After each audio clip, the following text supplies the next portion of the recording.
grande debate de hoje começa agora. O quadro é um grande sucesso na CNN americana. Aqui temos como objetivo apresentar temas relevantes, com visões diferentes, sobre o mesmo assunto. Tudo para você construir a sua opinião, a sua forma de pensar.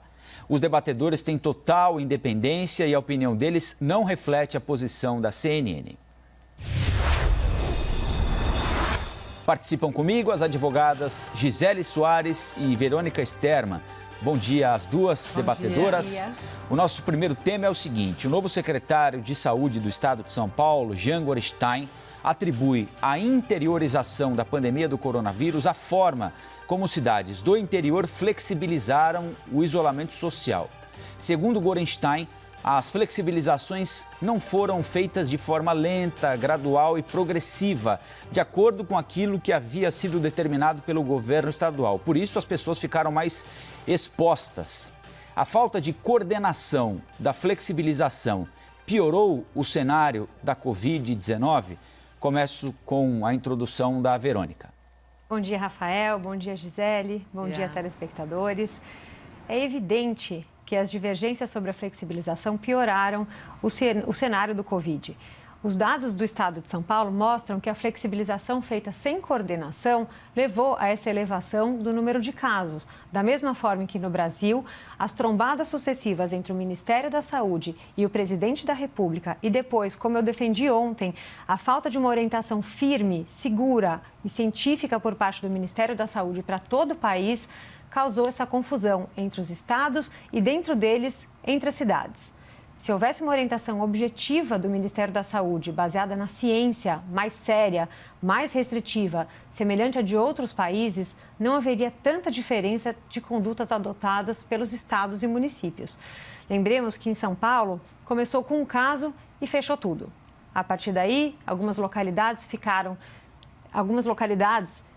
em estado de negação, demoraram a adotar medidas restritivas, enquanto outros foram direto ao lockdown.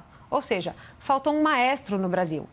O estado de São Paulo, diferentemente do governo federal, se cercou de pessoas técnicas e capacitadas, médicos infectologistas respeitados, para traçar as estratégias de isolamento e depois de flexibilização.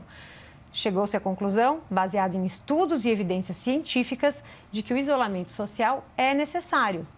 Um vírus novo, altamente transmissível, que atingiu os 5 continentes. Não tem vacina, nem tratamento adequado por hora. O isolamento é penoso? É, mas como todo remédio, ele precisa ser dado. Passada a fase mais crítica, o governo de São Paulo divulgou as regras de flexibilização, também baseadas na ciência e nas evidências médicas. São regras claras, divididas por fases, a depender da situação regional de cada localidade. Ou seja, diferentemente do governo federal, que até hoje não passou uma informação precisa, em São Paulo traçou-se um plano de ação para a retomada da vida e da economia no estado. E o que fizeram os prefeitos diante dessas regras? Muitos ignoraram e determinaram a flexibilização da quarentena sem qualquer critério. E o motivo é muito simples, tem nome e sobrenome: eleições municipais. Diante da pressão exercida por determinados segmentos da sociedade que teimam em insistir que a economia está acima da vida das pessoas, os políticos, mirando nas eleições municipais do segundo semestre, não estão tomando atitudes rígidas para a flexibilização, porque elas são impopulares. Medidas restritivas sempre serão impopulares. Restringe-se o lazer, bares, parques, cinemas, clubes, academias, salões de beleza. Não há apetite político para isso. Por motivos eleitorais, por puro populismo, os prefeitos não estão respeitando as diretrizes impostas pelo governo de São Paulo e o resultado é esse que estamos vendo: elevação do número de contaminados e, infelizmente, do número de mortos em São Paulo. Agora a introdução da Gisele Soares. Bom dia, Verônica. Novo normal. Esse é o momento que nós estamos vivendo atualmente. E como construir esse novo normal? não há uma resposta pronta. Realmente temos uma falta de maestro ou temos muitos maestros? Temos uma ciência convicta que nos dá uma orientação ou temos muitos cientistas se dedicando todos os dias, a todo momento, para tentar entender e pouco a pouco desvendando o que acontece, como se comporta o coronavírus e como se comportam os pacientes, como se desenvolvem ou se recuperam com este ou aquele medicamento. Nós precisamos parar de exigir dos nossos governantes respostas prontas quando não há essas respostas ainda, nem mesmo pelos cientistas. O que nós precisamos é compreender, apoiar e a todo momento buscarmos informações e seguirmos as orientações que nos são dadas de forma crítica. Então, houve sim um isolamento, houve a adoção de um isolamento horizontal, com a promessa de que esse isolamento horizontal seria capaz de baixar a curva, seria capaz de diminuir o ritmo de contágios. Realmente fizemos o isolamento. Em alguns casos, esse ritmo foi minimamente desacelerado, em outros casos, um pouco mais desacelerado, mas o fato é que o vírus segue, infelizmente, contaminando as pessoas, que o vírus segue fazendo vítimas e que é preciso que a população esteja engajada e esteja se cuidando. Cobramos dos nossos governantes e é muito interessante como a mesma situação e as mesmas críticas feitas ao governo federal agora são feitas aos governadores dos estados pelos prefeitos. Tamanha é a dificuldade da adoção de medidas restritivas. Houve inicialmente, no começo da pandemia, uma grande discussão com relação à dicotomia, qual seria a prioridade, saúde ou economia. E então houve esse embate, o governo federal defendendo uma flexibilização vertical, os governos estaduais adotaram o isolamento horizontal. Natural que as capitais tenham sido contaminadas primeiro pelo maior número de pessoas, pelo maior fluxo de voos, pela maior possibilidade de contaminação. Também esperado que este movimento de contaminação do interior fosse posterior à contaminação das capitais. Isso porque as cidades de interior mais afastadas dos polos seriam contaminadas posteriormente, porque este trânsito, justamente este fluxo do vírus, seria menor. Estamos vivendo atualmente justamente este momento em que as cidades do interior, aquelas mais distantes dos polos das capitais, estão sendo contaminadas. Vamos condenar essas cidades, vamos condenar esses prefeitos pela flexibilização? De forma alguma. A flexibilização ela é necessária, a economia urge realmente por recuperação, as pessoas ficaram presas em casa, perderam seus empregos, elas precisam se alimentar, elas precisam cuidar da sua saúde de uma forma plena, precisam se recuperar. Então, é preciso fazer a flexibilização. A flexibilização tem um risco de aumento de casos? Sem dúvida nenhuma. E é justamente aí que é preciso ter atenção, para que se faça uma flexibilização ponderada e atendendo às necessidades de cada localidade. Um município de São Paulo não é igual ao outro e é exatamente por isso que os prefeitos, neste momento, é que tem que ter toda essa autonomia para cuidar das suas cidades e para entender quais são os regramentos mais eficientes para a flexibilização. São Paulo divulgou, com base em estudos científicos e com base nos conselhos de médicos infectologistas respeitados e renomados, uma regra para a flexibilização. Cada prefeito teria que ter a responsabilidade de analisar a situação... Um pouquinho sem áudio, né? Oi? Tô te ouvindo, Vocês estão me ouvindo? Verônica, pode falar. Tô te ouvindo, tô anotando aqui justamente porque já estou discordando de você. Cada prefeito tem que ter tem que ter o conhecimento da sua situação real para ir aplicar as fases das regras de flexibilização de acordo com as orientações gerais traçadas pelo governo de São Paulo. Mas os prefeitos não fizeram isso. O que o secretário de Saúde falou, inclusive numa entrevista aqui à CNN, logo que foi empossado no cargo, foi que houve uma banalização dessas regras de flexibilização impostas pelo governo estadual, o que gerou a disseminação muito rápida e a contaminação muito intensa das pessoas do interior. É claro que o coronavírus começa nas capitais e depois segue para o interior, mas justamente por conta das regras de isolamento que foram colocadas desde o começo, aqui em São Paulo, por exemplo, desde o começo da pandemia, essa ida do coronavírus para o interior foi achatada, ela demorou a chegar no interior. E o que aconteceu agora? Quando chega no interior, há uma explosão de casos, justamente porque não há esse controle das regras de flexibilização. Ontem, Gisele, eu falava sobre a ausência de orientações gerais por parte do Ministério da Saúde e do governo federal para que a população, nós ficássemos tranquilos e seguros com relação às condutas que estavam sendo tomadas. No governo federal, a gente sabe que isso não existe, mas no governo estadual de São Paulo, houve sim esse estudo, houve a comunicação clara com as pessoas, com os cidadãos, houve a comunicação sobre a regra de isolamento, os prós e contras do isolamento e aconselhou-se que todo mundo ficasse em casa. Houve uma campanha, até um hashtag Fique em Casa, justamente porque eles estão embasados em conselhos e estudos de pessoas renomadas. As pessoas que integram a Secretaria de Saúde de São Paulo são pessoas da mais alta qualificação médica.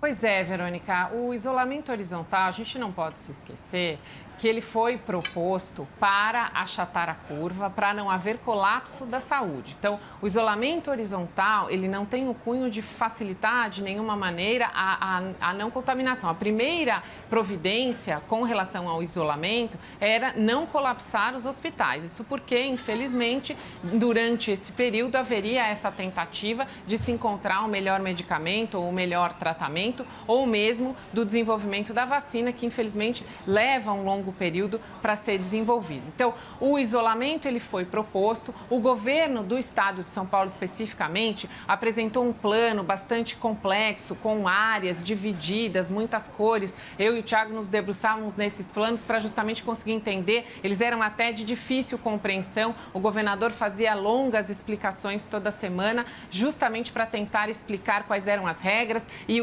aquela região que ficasse numa determinada cor por um período teria, então, a possibilidade de avançar para uma cor de maior flexibilização.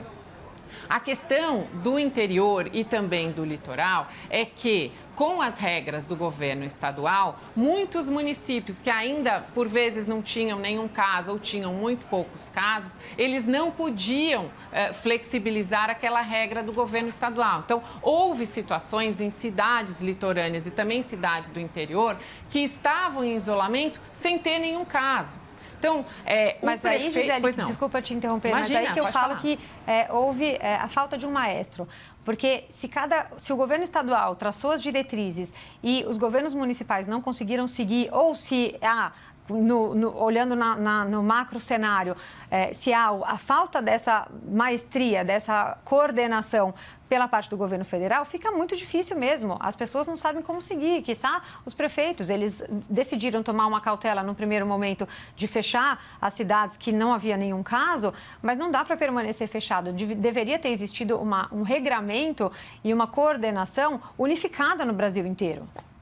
Eu acho que essa coordenação aconteceu e o problema é que a gente teve muitos maestros e muitas pessoas buscando essa batuta para ter esse protagonismo. Então, este aqui foi o problema. O governo federal, ele teve uma orientação única, sim. Houve o apoio do governo federal para os governos dos estados. O que aconteceu foi que muitos estados e até prefeitos se alçaram a um protagonismo excessivo e agora estão se vendo sendo criticados por aquelas mesmas críticas que eles apontaram ao governo federal. Então, o governo do estado de São Paulo e os outros governos estaduais, eles fizeram, por meio de decretos, determinações para que fossem seguidas pelos municípios compostos ali, que compõem os seus estados. O problema é que esses municípios, eles tinham situações peculiares e muitas vezes o prefeito não podia desrespeitar, por uma questão de respeito à legalidade, esse decreto estadual, embora estivesse numa situação fática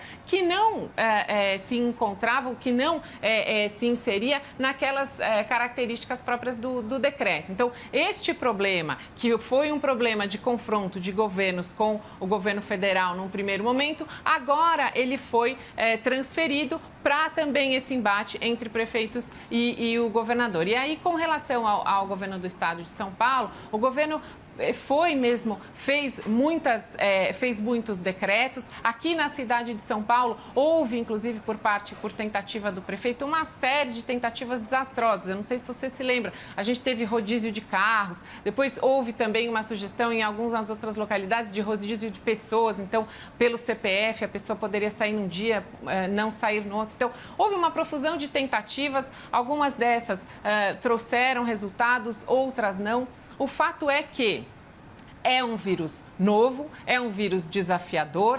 Para os gestores, ele impõe a necessidade de coragem de tomar decisões muito impopulares, você bem disse. E muitas vezes, infelizmente, a política não teve um bom diálogo com a ciência e muitas vezes a ciência também não pôde trazer essas respostas que estávamos esperando. Então, houve essa necessidade de fazermos presunções ou de adotarmos estudos científicos incipientes e ainda não conclusivos e, nessa medida, cidades e estados e o governo federal tomarem decisões. Então, com relação ao estado de São Paulo, o que é preciso agora é que o governo do estado dê suporte para as prefeituras. Por quê? Uma situação enfrentada pela capital de São Paulo foi uma situação de muitas pessoas, mas na capital temos muitos hospitais, foram construídos hospitais de campanha.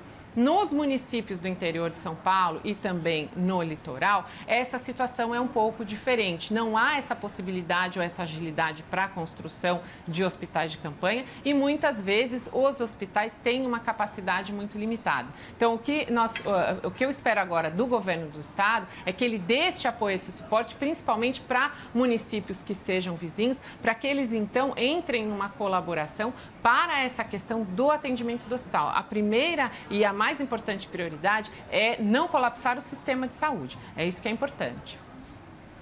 Gisele, eu estava aqui olhando a entrevista que o novo secretário de Saúde deu à CNN e eu concordo com você quando você fala que as pessoas, os prefeitos, eles determinaram as medidas de restrição muito antes do momento de ser restringida, mas depois o que aconteceu? Ao invés deles seguirem as orientações do governo estadual, eles acabaram flexibilizando antes da hora. Esse é o grande problema, porque a propagação da contaminação do coronavírus, ela se dá neste momento onde não é hora de flexibilizar, mas por interesses econômicos, por pressão de determinados segmentos da sociedade, como eu disse, há essa flexibilização e, portanto, essa contaminação desenfreada. Eu não acho que o governo de São Paulo vai desamparar os seus municípios. Eu não tenho essa impressão, não me parece. Desde o começo da pandemia, o governo e o seu secretário e toda a área da saúde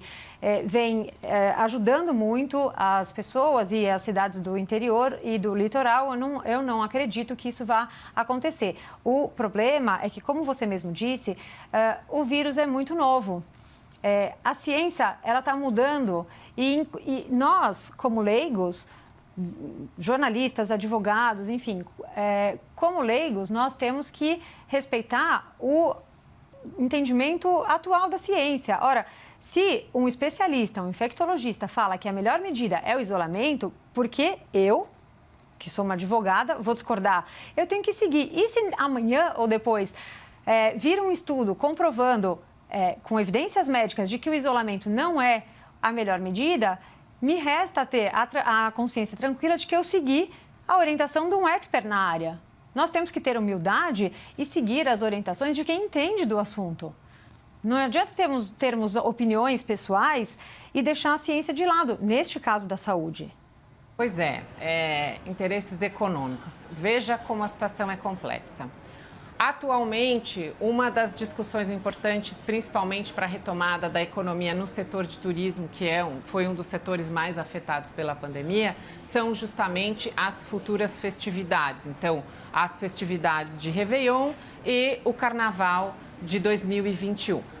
Retomando esse assunto do Carnaval. O Carnaval de São Paulo é um carnaval que recentemente vem ganhando muita atenção, muito interesse de todo o país. Havia uma expectativa de 15 milhões de pessoas para o carnaval deste ano aqui em São Paulo. Portanto, grandes interesses econômicos. O carnaval aconteceu 25 de fevereiro este ano. A notícia do coronavírus começou lá em dezembro e, principalmente, já em janeiro deste ano, a OMS foi divulgando notícias que vinham lá da China e depois da Itália.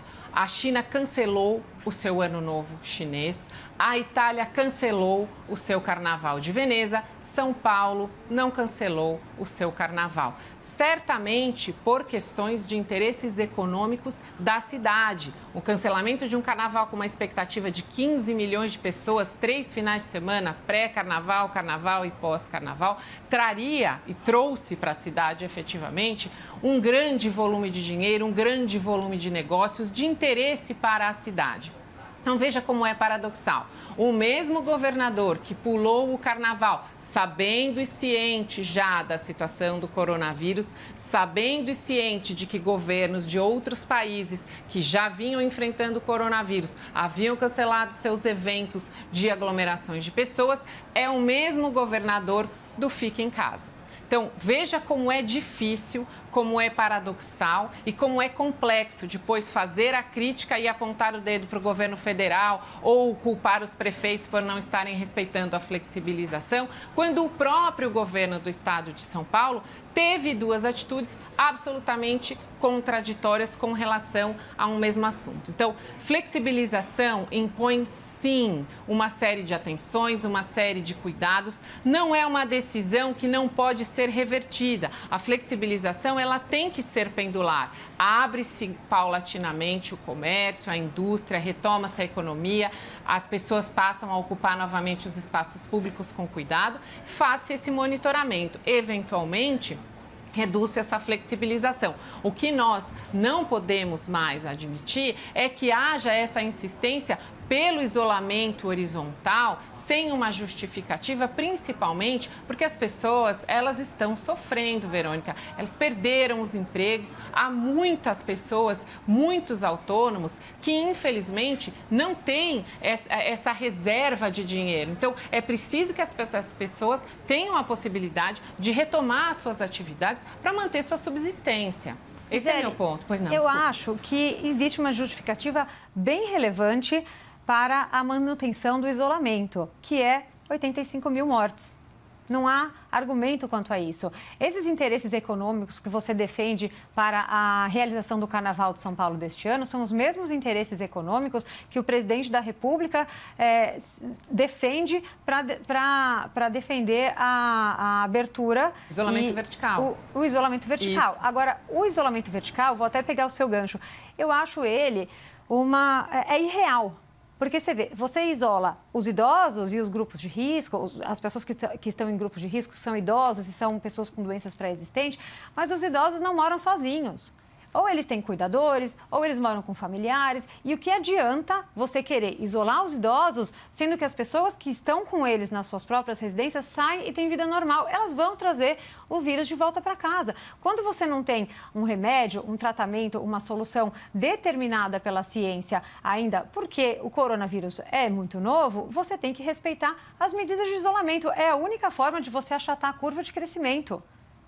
Pois é, e achatar a curva, de novo, não para solucionar o problema da contaminação, mas primeiramente para não colapsar os hospitais. Infelizmente, Verônica, realmente não houve a possibilidade de termos esse isolamento vertical no Brasil, então a gente não tem hoje uma situação fática para poder fazer essa análise. Agora, com relação ao isolamento horizontal, já existem alguns estudos que apontam justamente para o fato de que a contaminação em casa, ela tem um percentual maior. Então, já estão sendo feitos estudos, muitos deles especificamente com relação a casas de idosos ou esses locais que abrigam pessoas idosas que são mais suscetíveis, que pertencem ao grupo de risco, que foram completamente contaminados. Então, já há esses estudos que estão sendo feitos para essa verificação. Realmente, estudos pregressos de situações já vividas, eles são importantes para trazerem elementos para que as ações futuras sejam melhor planejadas e tenham mais fundamento. A gente fala em ciência, mas infelizmente a ciência, neste caso específico, ela segue se desenvolvendo e aprendendo todos os dias à medida que o vírus avança e vai contaminando as pessoas. O número de mortes é terrível, o número de mortes é muito triste, o número de contaminados é muito triste. Mas, infelizmente, esse número de mortes e de contaminados é um dado que é menos relevante, por exemplo, para a comunidade médica. A comunidade médica, a comunidade de saúde se preocupa e tem uma preocupação muito maior com relação à possibilidade de atendimento. Então, o que a comunidade médica precisa, o que as pessoas precisam é que não faltem remédios, é que não faltem leitos, que não faltem respiradores, enfim, que não falte todo aquele arcabouço de saúde que hoje sabemos que são eficientes para combater as pessoas acometidas pelo coronavírus. Realmente o número de mortes é terrível e ele não é atribuível a um ou a outro governo, porque nenhum governo certamente queria ou quis ou teve qualquer ato para que essas mortes acontecessem. São fatalidades, são absolutamente terríveis, mas é preciso que os gestores olhem com cautela, que se assessorem realmente dos cientistas e que tenham coragem de tomar essas decisões que são tão importantes. Então, agora que estamos no momento de novo normal, que estamos no momento de flexibilização, é preciso que eles se empenhem em cuidar para que essa flexibilização seja eficiente e que não haja posteriormente uma nova necessidade de voltarmos ao isolamento. Sim, exatamente esse é o ponto, Gisele. A flexibilização ela tem que ser feita de modo consciente e de modo responsável, não para atender a interesses políticos visando as eleições do segundo semestre. O governo foi alertado por seu corpo técnico de que, se não houvesse as medidas de isolamento, essa pandemia poderia durar aqui no Brasil de 1 a 2 anos.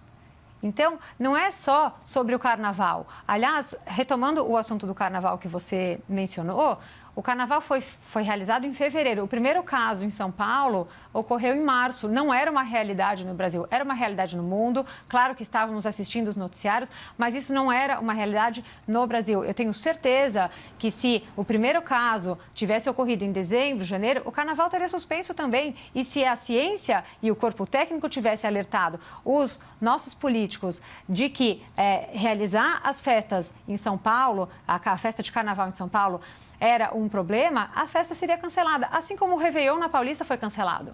O político tem que ser corajoso nesse momento. Ele tem que bancar as decisões visando cuidar e acautelar a vida das pessoas.